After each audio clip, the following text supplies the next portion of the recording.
Assalamualaikum warahmatullahi wabarakatuh.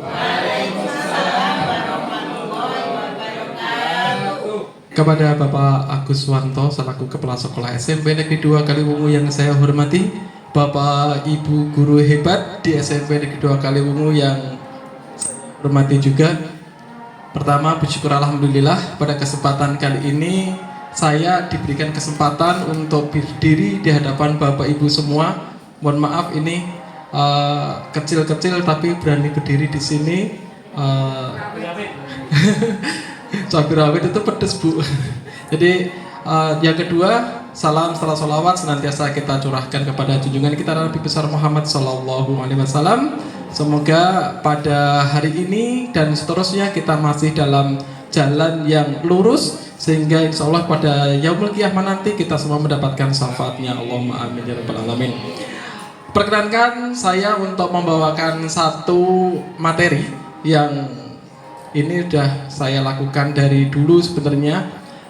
Karena kali ini tuh saya tidak orang yang berbasis IT nggih, Bapak Ibu nggih. Karena kalau yang kemarin-kemarin yang disajikan semuanya pakainya IT semua, pakai aplikasi ini, pakai aplikasi ini. Ini saya monoton. Saya tidak pakai aplikasi apapun. Cuma di sini saya berharap penting untuk saya pakai di kelas karena posisinya satu, kehadiran guru di kelas saya yakin tidak akan pernah bisa digantikan dengan apapun gitu ya. Pelajaran matematika itu dari dulu, sejak saya sekolah dulu atau mungkin dari Bapak Ibu sekolah dulu pasti menjadikan suatu hal yang tanda kutip sendiri gitu ya. Saya paham betul itu. Dan ketika saya kuliah dulu udah dipesan sama dosen-dosen saya bahwasanya ubah image. Nah, dari siswa kaitannya dengan pelajaran matematika. Sampai sekarang saya belum berhasil menjalankan atau melaksanakan amanah dari dosen-dosen saya karena sampai sekarang image itu masih melekat pada siswa-siswa kita. Termasuk ya mungkin lulusan-lulusan dari SMP Negeri 2 Kaliwungu juga masih itu. Kemudian strategi yang saya gunakan adalah datar ini dalam pembelajaran matematika. Oke. Ini ya Bapak Ibu ya. Mau tidak mau, ikhlas dan ikhlas, ridho dan ridho, masih seperti ini. Anggapan matematika itu yang namanya sulit lah, anggapan matematika itu yang membosankan, anggapan matematika itu masih ada terus. Dan ini belum bisa saya ubah. Karena mengubah itu ternyata tidak semudah membalikkan telapak tangan. Berat ternyata mengubah mindset orang itu berat sekali. Saya sampai di kelas ngajar juga katanya dulu terkenal guru matematika itu galak, dan saya pun juga sudah tidak galak lagi. Saya selalu slow di kelas, saya bercanda dengan anak harusnya. Tapi kalau bercanda mereka oke, tapi ketika sudah masuk ke pelajaran lagi, aduh Pak, buat bercanda terus saja itu keinginan anak sebenarnya. Kemudian yang kedua ini, saya sepakat dengan yang disampaikan oleh Pak Agung kemarin, bahwasannya anak-anak kita SMP Negeri 2 Kaliwungu yang sekarang ini itu belum siap belajar di kelas. Karena dia apa? Di rumah tanpa belajar. Datang ke sekolah ya paling bawa satu buku atau membawa dua buku gitu kan. Buku yang lain udah ditinggal dalam laci seperti itu. Itu kondisi anak kita. Kemudian ketika kita tanyakan dengan materi yang akan kita pelajari pada hari ini, pasti mereka tidak akan ngerti. Masih kosong. Seperti itu. Jadi anak belum siap untuk belajar. Kemudian yang berikutnya kondisinya beragam. Beragam ini karena posisinya apa? Di kelas kita itu kan macam-macam. Jadi anak ini ada yang belajarnya cepat, kemudian ada yang belajarnya sangat lambat. Apalagi di kelas 8F. Yang namanya Adelia itu ketika diberikan soal satu, pokoknya dia maunya tuh maju terus. Ngerjakannya cepat, kemudian yang lain pasti akan tertinggal. Itu pasti. Nih, karena sangat beragam ya. Kemudian minat belajar siswa masih rendah. Ini di kita. Yang disukai ya yang happy gitu ya. Jadi seneng gitu ya. Supaya kalau jam kosong lebih seneng anak itu. Ini kebanyakan. Tapi mohon maaf Bapak Ibu, ada 1-2 siswa yang jam kosong itu juga sedih. Karena beberapa kali saya DL Kemudian anak juga menanyakan, Pak, kapan Bapak masuk ke kelas kami? Gitu. Kok nggak masuk? Seperti itu. Ya. Kemudian tantangan saya sebenarnya gini, ada 3 tantangan saya di dalam pelajaran matematika. Yang pertama itu biar anak itu mencapai tujuan pembelajaran yang telah saya tentukan, itu ya, tantangan. Mencapai tujuan pembelajaran itu ternyata tidak mudah loh ya. Kita sudah menentukan target. Hari ini saya ngajarnya tentang relasi fungsi, itu kaitannya dengan pengertian relasi saja. Itu saya membawa anak biar paham kaitannya dengan pengertian relasi, itu juga sudah berat banget gitu ya. Kemudian senang dalam belajar, karena matematika kan anggapan mereka yang seperti itu, maka saya pengen anak-anak itu di kelas itu senang, tidak tegang. Kalau dulu kan tegang ya.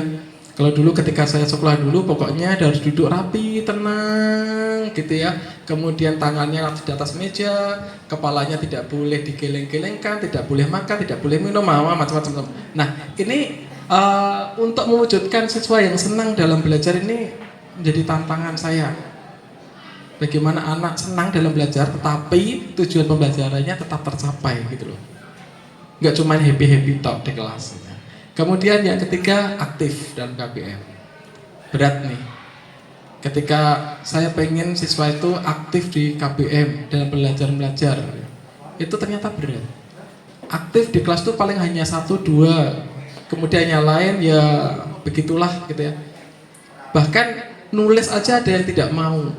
Nggak mau, tinggal nulis aja loh tidak mau. Itu ada. Terjadi di anak-anak kita. Nih. Kemudian aksi saya dengan strategi datar. Apa sih datar itu? Datar itu datang, tanyakan, kemudian aksinya, setelah itu refleksi.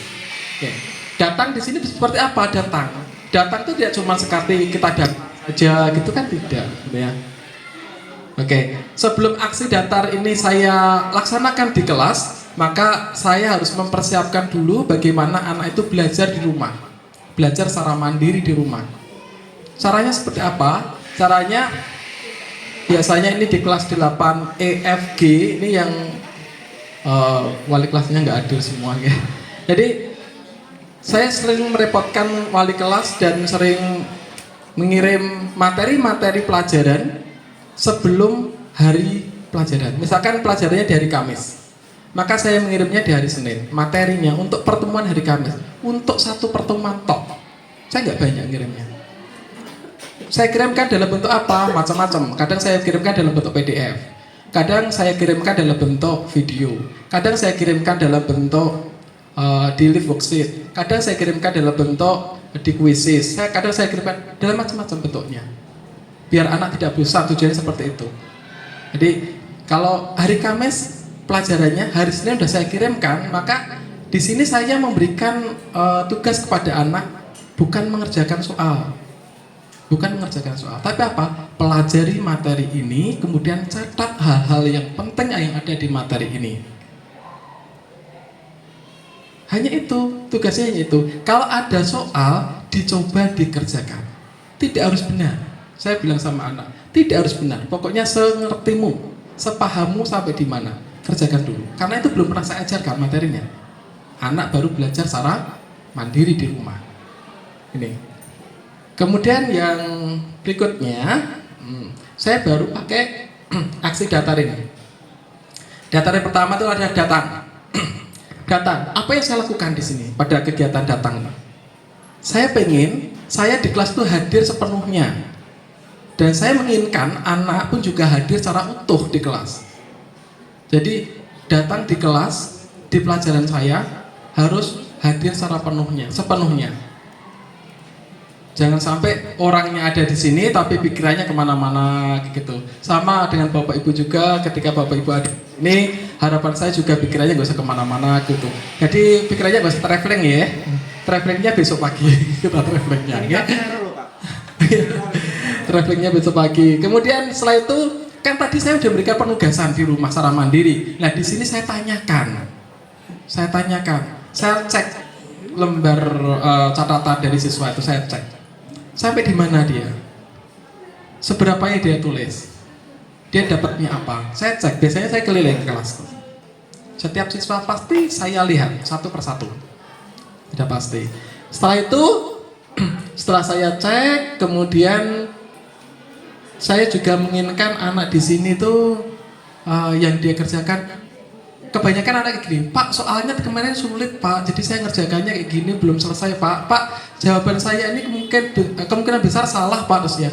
Nah itu tetap saya apresiasi. Yang namanya apa? Anak di rumah sudah satu membaca, kemudian dua menulis, kemudian ketiga sudah mencoba mengerjakan. Itu dulu sudah saya apresiasi.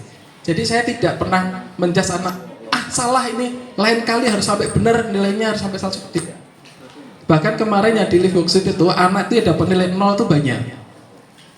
Kemudian yang dapat nilai 10, 20 juga banyak. Yang dapat nilai di atas 50 itu Pak bisa dihitung dengan jari. Saya tidak masalah gitu ya. Tidak masalah dengan hal itu. Karena tujuan utama di sini adalah biar anak siap belajar di kelas, gitu ya. Kemudian yang berikutnya tanyakan. Nah, di sini di tahap tanyakan ini saya bertanya pada diri saya sendiri dulu, kemudian saya baru bertanya kepada siswa. Apa yang saya tanyakan pada diri saya? Perasaan saya hari ini seperti apa?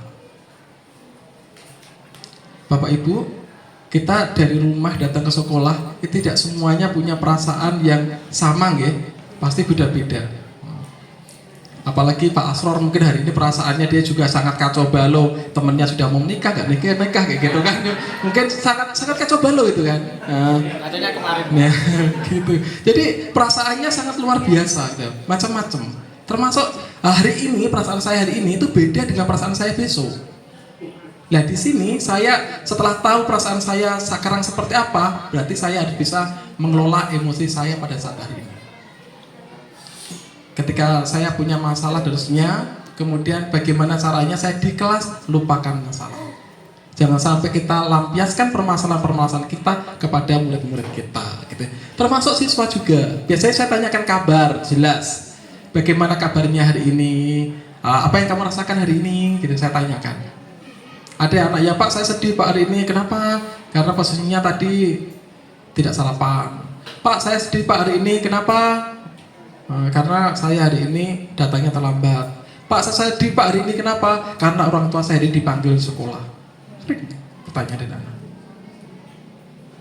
Itu. Nah, tetapi kita tetap kelola emosi itu, ya kita mengelola emosi itu penting. Ini kemarin materi dari Bu Hasanah ya kalau nggak salah ya, atau Bu Rani ya, yang dulu tuh ya PSE itu ya. Nah, ini mengelola emosi gitu ya. Kemudian tanya kabar, hasil belajar secara mandi di rumah tadi juga saya tanyakan. Biasanya soal-soalnya saya munculkan ulang. Kemudian di soal seperti ini, ya siapa yang bisa mengerjakannya kemarin, cara mengerjakannya sampai di marasnya, gitu ya, untuk mengulas. Setelah itu baru aksi. Nah, aksi di sini macam-macam, tergantung pada materinya. Aksinya macam-macam. Aksi saya. Jadi ada yang menggunakan discovery learning, kemudian ada yang menggunakan problem based learning, ada yang menggunakan tutor teman sejawat. Kemudian inquiry, ada macam-macam. Cuman dari semua aksi saya ini ada satu yang tidak pernah saya tinggalkan. Apa itu? Latihan. Karena mohon maaf untuk di pelajaran matematika tanpa latihan anak kayaknya belum bisa kita terima ya. Anak bisa mencoba gitu di kelas. Yeah. Perkalian aja nggak bisa gitu ya. Kalau saya targetnya bukan di perkalian mereka nggak bisa, tidak. Yang penting di materi saya ini langkah-langkah dia udah sesuai dengan apa yang saya harapkan itu. Kemudian kalau masalah perhitungan yang salah harusnya itu kan kita sambil jalan. Saya ingatkan sambil jalan.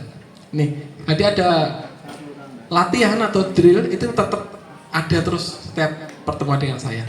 Jadi anak-anak kadang Pak kasih soal lagi Pak kasih soal lagi, ada seperti itu. Ada anak yang bilang, jangan dikasih soal lagi lah Pak. Temennya minta soal tapi yang lain nggak mau minta soal. Ada juga, macam-macam ya. Oke, kemudian yang terakhir refleksi ya. Nah, tahap refleksi di sini saya gunakan untuk itu tadi pertimbangan saya untuk kedepannya saya harus seperti apa seperti itu. Kemudian apa yang saya perbaiki lagi, saya peroleh apa di pada hari ini gitu ya. Jadi dasar dari refleksi itu saya pakai untuk pertemuan-pertemuan yang selanjutnya. Kalau menggunakan discovery learning ternyata kok ini belum tepat, berarti suatu saat lagi kalau saya mengajarkan materi seperti ini, saya tidak pakai discovery learning, gitu ya. Problem based learning juga tidak tepat untuk semua materi, gitu ya. Kemudian inquiry juga tidak tepat untuk semua materi. Tutor teman sejawat juga tidak tepat untuk semua materi. Jadi kita paskan, kita sandingkan mereka dengan materi-materi yang sesuai, gitu ya. Itu. Kemudian kalau ini penutup dari saya, Bapak Ibu. Ya, saya tidak bisa membuat kata-kata yang seindah teman-teman semua. Hanya persamaan itu tidak perlu dipaksakan. Karena tidak perlu sama untuk bisa maju bersama. Itu dari saya, mohon maaf bila ada salah, kita kelewat 5 menit. Saya akhiri, assalamualaikum warahmatullahi wabarakatuh. Waalaikumsalam.